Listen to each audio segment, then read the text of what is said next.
ఉద్యమ సహచరులు హరీష్ రావు గారు, సోదరులు భువనగిరి మాజీ శాసనసభ్యులు శేఖర్ రెడ్డి గారు, మిత్రులు వెంకటేశ్వర్ గారు, జిట్ట బాలకృష్ణ రెడ్డి గారు, ఉద్యమ సహచరులు జడ్ల అమరీందర్ గారు, కొలుపుల అమరీందర్ గారు, వేదిక పైన మాట్లాడిన మిత్రులందరూ, కార్యక్రమంలో హాజరైన బీఆర్ఎస్ సైనికులందరికీ, మీడియా మిత్రులందరికీ నా నమస్కారాలు. వాస్తవానికి మిగతా నియోజకవర్గాలతో పోల్చినప్పుడు భువనగిరికి వచ్చినప్పుడే ఎక్కువ మంది పాత మిత్రులను కలుసుకునే అవకాశం వస్తుంది. ఎందుకంటే ఈ జిల్లాలో, ఉమ్మడి నల్గొండ జిల్లాలో ఉద్యమ కేంద్రం అంటే భువనగిరి.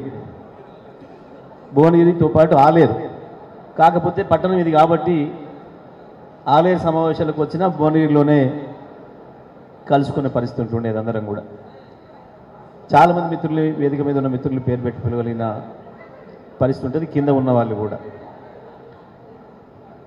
సరే, మనం ఈ సమావేశాన్ని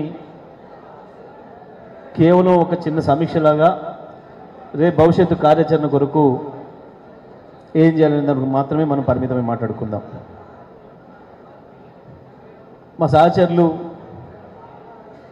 చాలా విషయాలు మాట్లాడినరు. ఓటమికి గల కారణాలని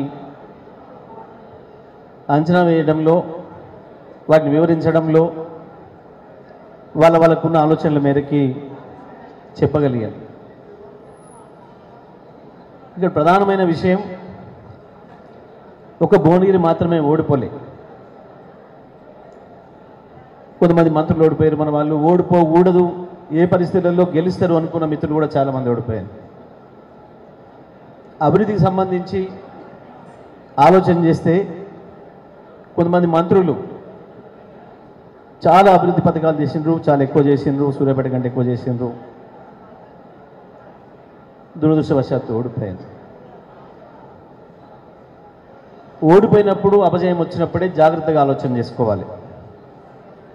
ఆవేశాలు పడటమో, అనుమానాలు పడటమో, పక్క వాళ్ళని అనుమానించుకోవడమో, అవమానించుకోవడమో చేయకూడదు. అదృష్టవశాత్తు శేఖర్ కూడా లక్షణం ఉంది. నిజమే, ఓపిక పోవడం తప్పు అని చాలామంది అంటుంటారు అప్పుడప్పుడు ఆవేశంగా.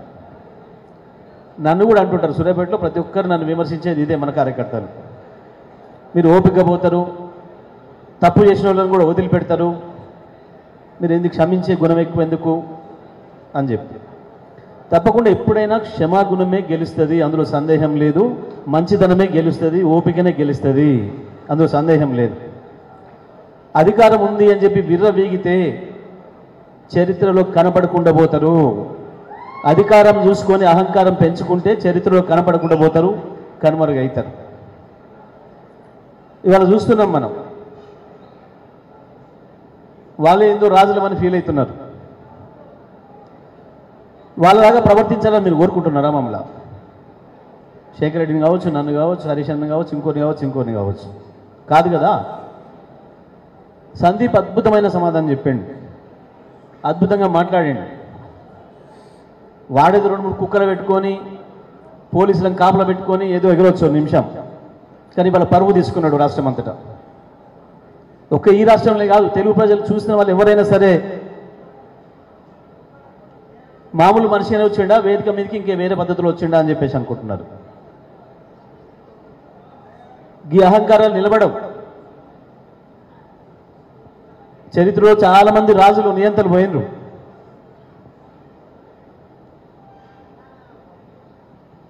దానికి ఏందో ఆగమాగమైపోయి ఏం చేసినావు, నీ ముఖానికి నల్లగొండలో 20 ఏళ్ళు ఉన్నావు ఎమ్మెల్యేగా.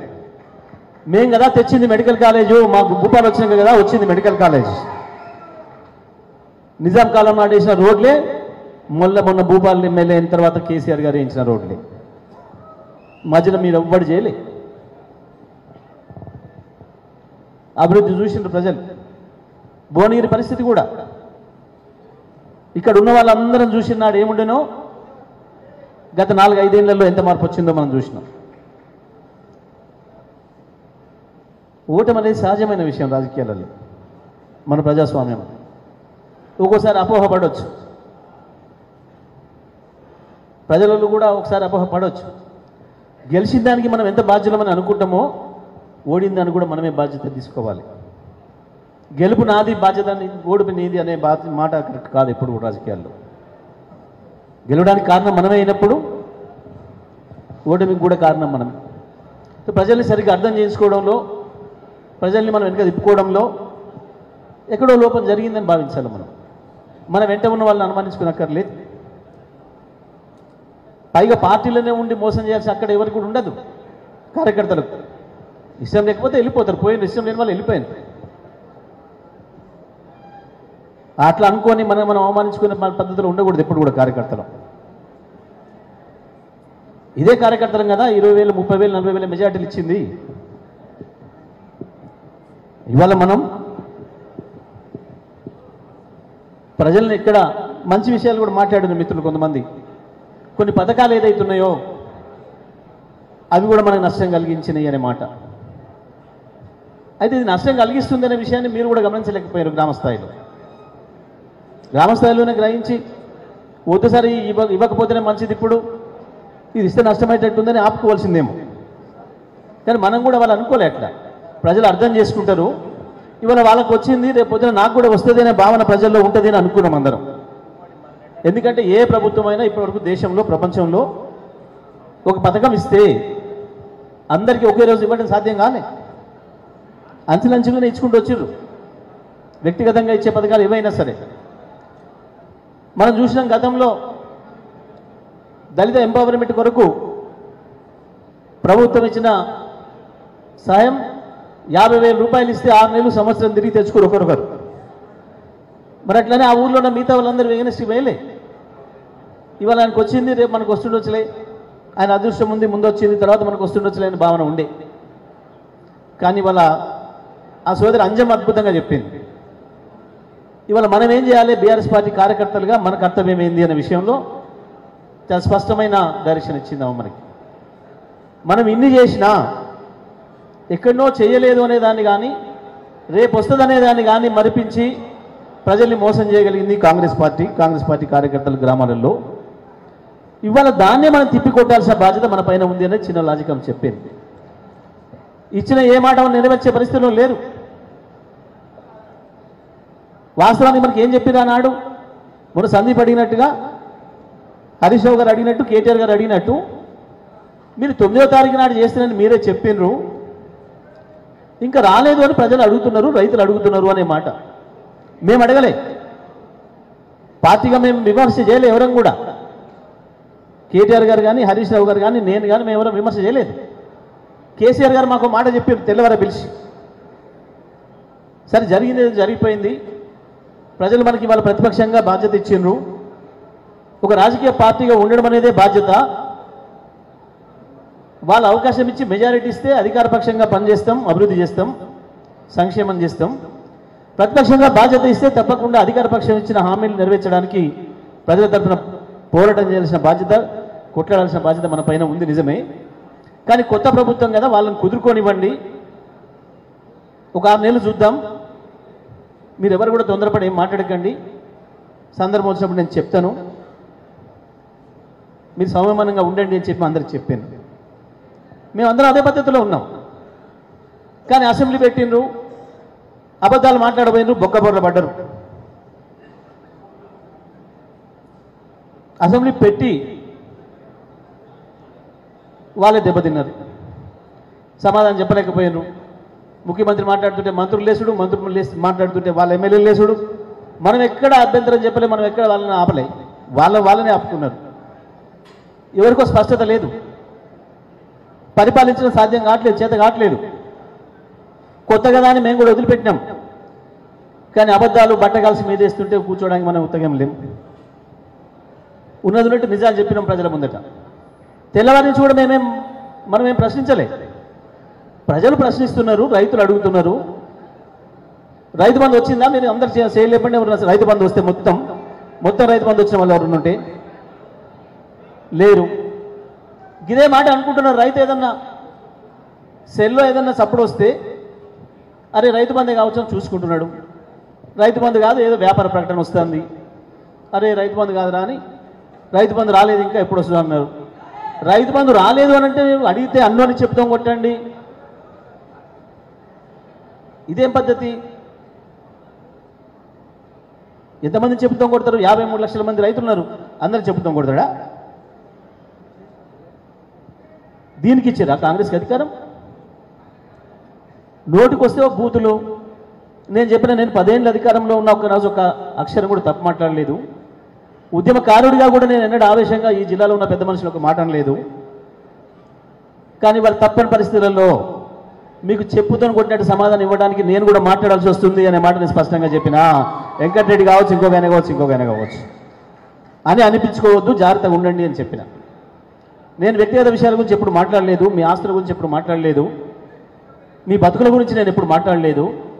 ఎక్కువ మాట్లాడితే అన్ని మాట్లాడుతా, మీ బట్టలు ఇప్తా అనే మాట కూడా చెప్పిన నేను బహిరంగంగానే.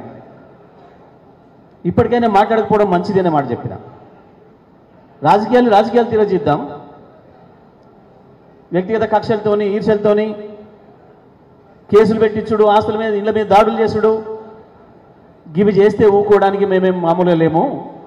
మీరు ఇస్నూరు వారసులు, నిజాం వారసులు అయితే మేము అవిలమ్మ వారసులం, మేము బిఎన్ వారసులం, మేము ధర్మభిక్షం వారసులం, మేము రామరెడ్డి వారసులం, మేము ఆరుట్ల కమలమ్మ వారసులం. ఇంకేందో శాశ్వతం మా అధికారం అని అనుకొని మేము రాజులమని అనుకుంటే చాలా చిన్నది మిమ్మల్ని తీసి అవతల పడేయడం అనేది. అవి బంద్ చేయండి. మీకు అధికారం ఇచ్చింది ఏందో కేసీఆర్ని పొందబెడతాం, బీఆర్ఎస్ని పొందబెడతాం. ప్రజలు మీకు అధికారం ఇచ్చింది పని చేయమని, మీ మాటలు నమ్మి, మీ 420 మాటలు నమ్మి ప్రజలు మీకు అధికారం ఇచ్చింది. గాదాన్ని దృష్టి పెట్టండి, గాదాన్ని శ్రద్ధ పెట్టండి. గది అమలు చేస్తే నిజమైన ప్రజలు మమ్మల్ని తిరస్కరిస్తారు. మీకు దమ్ముంటే గది అమలు చేయండి. కానీ మమ్మల్ని ఎందుకు కొడతాం, జైల్లో పెడతాం, దాంతో పొందబెడతాం, ఈ పిచ్చి ప్రగల్భాలు బంద్ చేయాలి. ఈ పిచ్చి ప్రగల్భాలు మనం ఏం చేయలేవు. వీళ్ళ అయ్యాలి, వీళ్ళ భాషలను చూసి వచ్చిన వాళ్ళం కదా.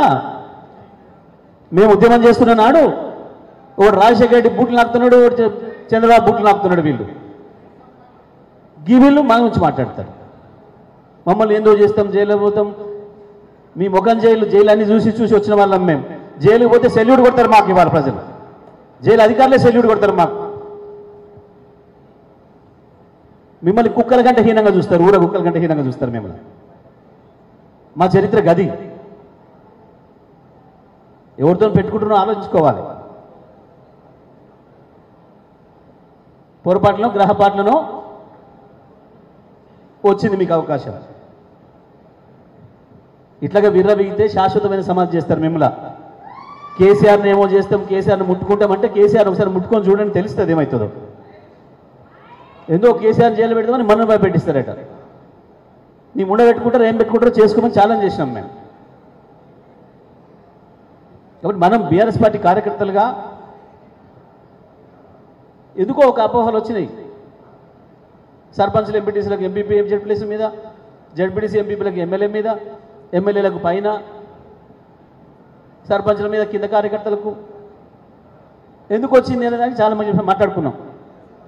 ఎందుకు వచ్చింది అంటే ప్రభుత్వ పథకాలు చక్కగా ప్రజలకు పోయినాయి, ప్రజల కడుపులు నింపినాం, మన కడుపులు మార్చుకున్నాం, కార్యకర్తల కడుపులు మార్చుకున్నాం. ఇంకా ఒక్కటే కారణం తప్ప ఇంకోటి కారణం ఏం లేదు. ఒకరి మీద ఒకరు మనం అపోహపడటానికి. వాళ్ళలాగా పైరవం చేసి, వాళ్ళలాగా మంది దగ్గర డబ్బులు తీసుకొని ఎంఆర్ఓ ఆఫీస్కి, పోలీస్ స్టేషన్కి తిప్పలే మనం. మన కార్యకర్త ఒక్కరంటే ఒక్కరు కూడా చేయలే ఆ పని. తెలంగాణ ఉద్యమంలో ఎట్లా పనిచేసినామో ఇంకా అంతకంటే స్వచ్ఛంగానే ప్రభుత్వ పరిపాలన చేసినాం మనం అందరం కూడా, కింద నుంచి పై వరకు బీఆర్ఎస్ పార్టీ కార్యకర్తలందరూ కూడా.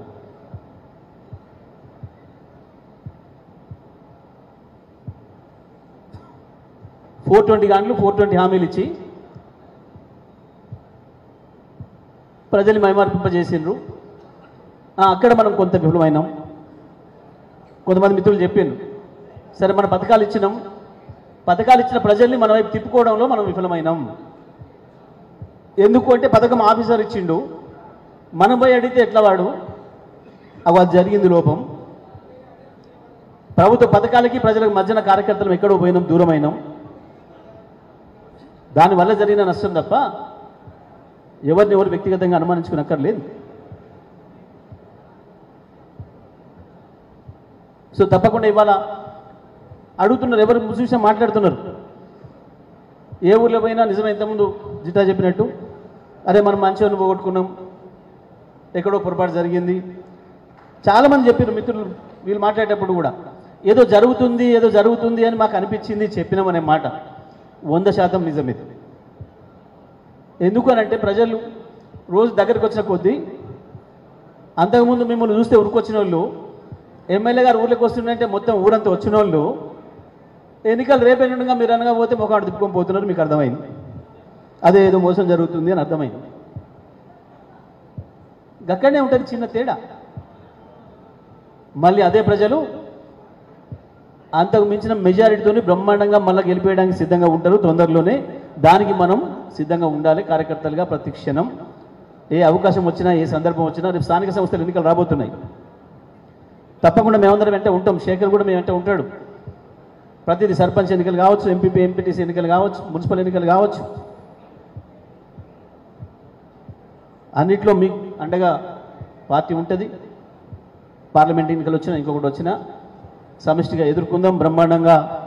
మళ్ళీ భువనగిరి నియోజకవర్గానికి పునర్వైభవం తేవడానికి వచ్చిన ప్రతి అవకాశాన్ని వినియోగించుకుందామని చెప్పి తెలియజేస్తూ సెలవు.